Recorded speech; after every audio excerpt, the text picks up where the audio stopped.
Hola, mi nombre es Iván Rodríguez Núñez y yo voy a hablar lo que es sobre la evidencia uno del reporte de fundamentación de la electrónica.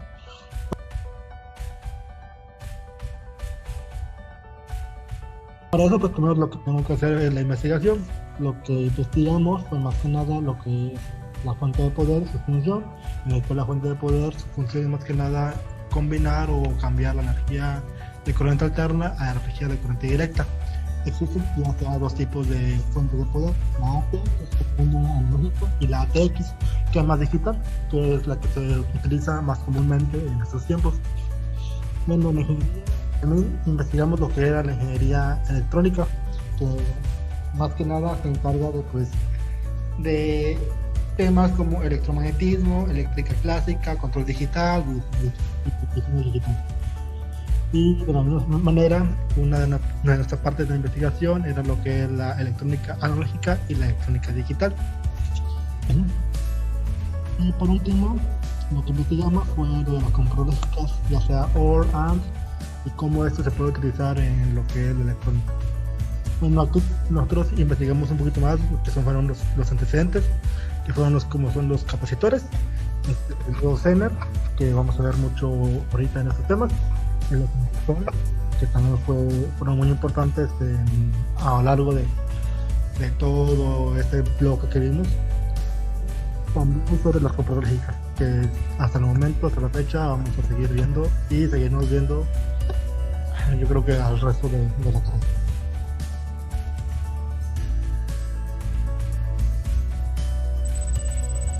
Como pudimos ver a lo largo de la unidad, se necesita de convertir de la corriente alterna a la corriente directa. Para esto sería uso de una fuente, que es un aparato que se encarga de convertir la normalmente ondulada corriente alterna a una corriente más lineal, que sería la corriente directa. Más que lineal sería estable, que no esté oscilando entre distintos valores.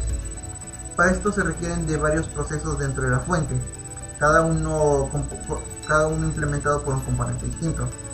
El primero de estos procesos sería el rectificado, que se realiza por un puente de diodos, ya que como sabemos, los diodos únicamente dejan que la corriente fluya en una sola dirección, por lo que al recibir la corriente alterna se crearía un positivo negativo y negativo por medio de los diodos, siendo que en el positivo únicamente pasaría cuando la onda se encuentre en la parte elevada o positiva de su onda. Así, por medio del puente de diodos podemos ver que como su nombre indica, se rectifica la onda para que en vez de oscilar entre positivo y negativo se encuentre oscilando únicamente en el positivo, recordando que oscilaría con la misma frecuencia que tenía la onda original, haciendo parecer que era brincos y que cada vez que se va a pasar al negativo se mantenga en el positivo. Pero este proceso aún no nos daría una corriente directa en sentido, solo nos daría una corriente oscilatoria que se mantiene en el positivo. Para esto primero tendríamos que filtrar la corriente.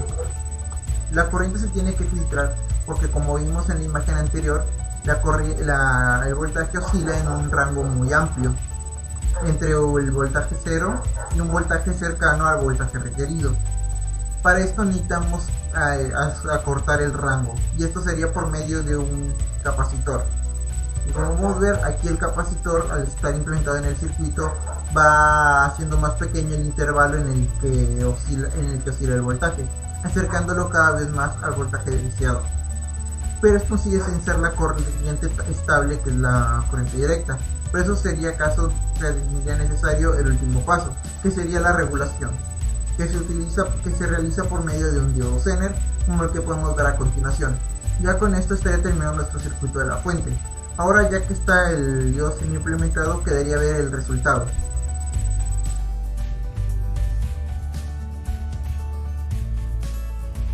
De modo ver, ya que como por medio ya del diodo Zener se logró regular la señal para que esté exactamente en el intervalo deseado y deje de estar oscilando.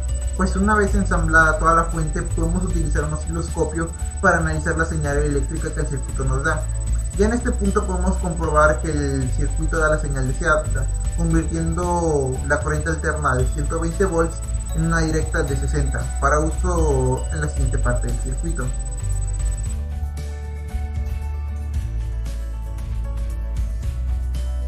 Yo voy a decir lo que fue la elaboración de la computadora lógica.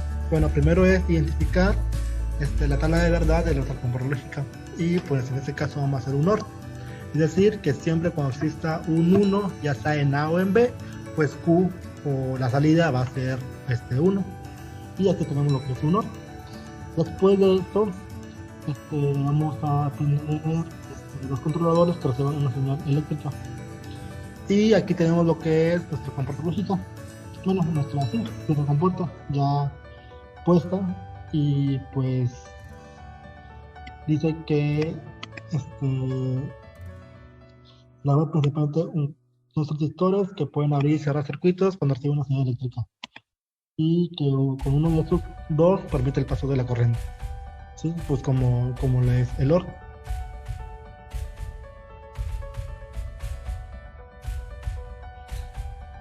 Y por último, aquí tengo lo que es la imagen de todas las computadoras lógicas, es decir, de las computadoras lógicas que tenemos, y viendo cómo es su funcionamiento, más que nada en algunos de los casos cuando están dados abiertas, dados cerradas, una abierta, una cerrada, y viceversa, ¿sí?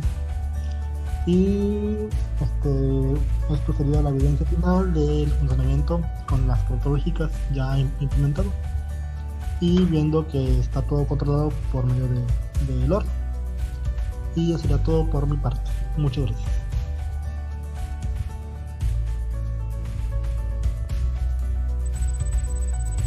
Por último, aquí ya podríamos ver nuestro circuito en funcionamiento.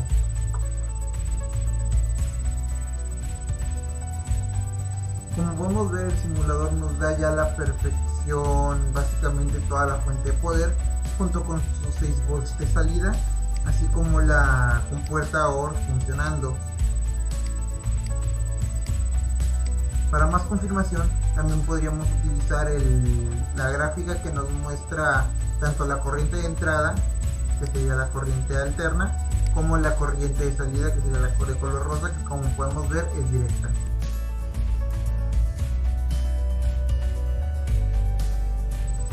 Ya habiendo ensamblado tanto la fuente como la compuerta lógica, podemos finalmente concluir este proyecto. Primero habría que recalcar el por qué se necesita convertir de la corriente alterna a la corriente directa. Para esto necesitamos entender que ambas corrientes no son superiores la una a la otra, cada una tiene sus ventajas y sus desventajas.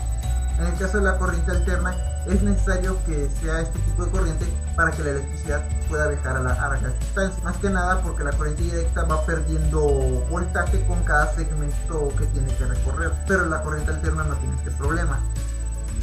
Pero ahora, ¿qué pasa? La corriente alterna, al encontrarse oscilando, no se puede utilizar en circuitos más complejos y de menor escala como los que nos encontramos trabajando comúnmente en electrónica. Estos solo pueden ser utilizados con corriente directa. Ahí ya se la importancia. La corriente alterna sirve para transportar la electricidad a largas distancias, mientras que la corriente directa es la que se utiliza para trabajar a pequeñas. Por eso es que se necesita de herramientas, en este caso fuente, que permitan convertirla de corriente alterna a corriente directa. Luego, otro maravilloso invento del que pudimos apreciar a lo largo de este bloque fueron las compuertas lógicas. Como mencionamos anteriormente, la implementación de compuertas lógicas fue revolucionaria para la industria de la electrónica, pues una vez se descubrió que los transistores podían utilizarse para ensamblar compuertas lógicas en circuitos integrados, se dieron los primeros pasos para la realización de computadoras con capacidades de procesamiento exponencialmente mayores y en tamaños más reducidos, porque ya no se tenía que utilizar elementos manuales. Con las compuertas lógicas, todas las computadoras o procesadores que había en la época ahora podían trabajar únicamente con corrientes eléctricas, requiriendo una menor cantidad de partes móviles y permitiendo su miniaturización. Para finalizar, con esto podemos ver como pequeños artefactos como los transistores, diodos, que por sí solos tienen una funcionalidad muy simple, al juntarse y armarse en circuitos más complejos pueden ayudar en enorme medida a la civilización, desde permitiendo el transporte de la electricidad y luego su utilización ya en los hogares, hasta la miniaturización de las tecnologías. Con esto podemos concluir este proyecto. Muchas gracias por su atención.